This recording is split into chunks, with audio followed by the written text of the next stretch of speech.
Halo, assalamualaikum warahmatullahi wabarakatuh. Saya di sini akan menjelaskan tentang suhu dan kalor. Sebelum kita memasuki materi suhu dan kalor, terlebih dahulu kita melihat suhu dan kalor di dalam Al-Quran sebagai berikut. Memasuki materi yang pertama, yaitu tentang suhu. Suhu merupakan ukuran rata-rata dari energi kinetik partikel yang bergerak secara acak. Suhu suatu benda bergantung pada rata-rata energi kinetik dari partikel penyusunannya. Jika partikel-partikel dari suatu benda bergerak cepat, maka energi kinetiknya akan besar.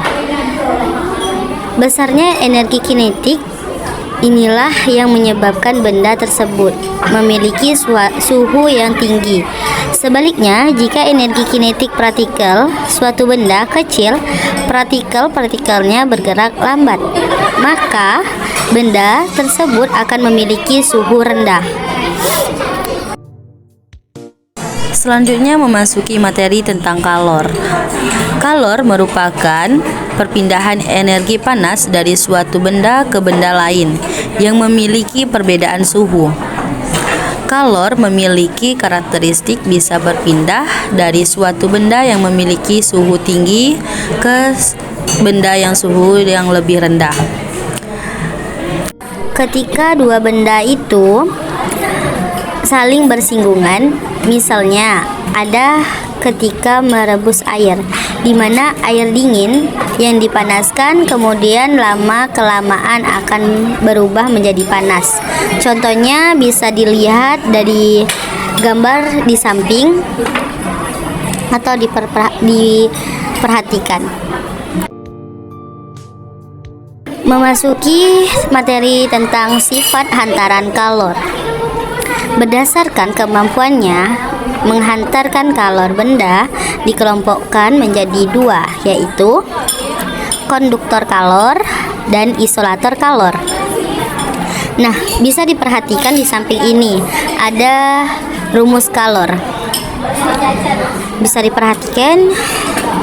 Selanjutnya kita akan membahas tentang perpindahan kalor. Energi panas berpindah dari benda bersuhu tinggi ke benda bersuhu rendah. Proses perpindahan ini dapat melibatkan cara, yaitu konduksi, konveksi, dan radiasi.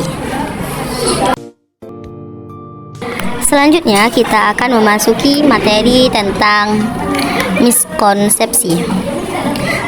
Ada beberapa miskonsepsi umum tentang konsep suhu dan kalor, yaitu ada 4. Yang pertama, suhu dan panas sama.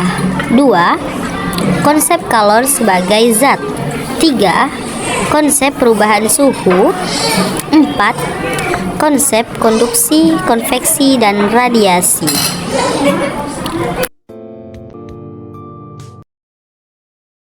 Nah, saya di sini akan menjelaskan tentang konsep suhu dan kalor. 1. Suhu dan panas sama. Suhu dan panas sama.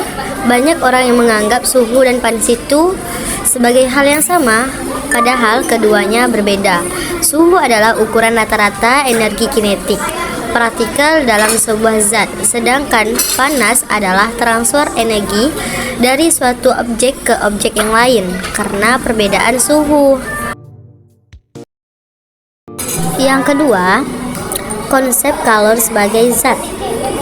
Konsep kalor sebagai zat, beberapa orang menganggap kalor sebagai substansi fisik yang ada dalam suatu benda.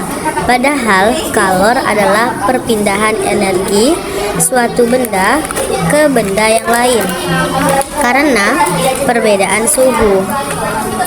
Dan yang ketiga, konsep perubahan suhu. Konsep perubahan suhu. Terkadang orang yang menganggap bahwa perubahan suhu yang sama akan menghasilkan perubahan kalor yang sama pada semua benda.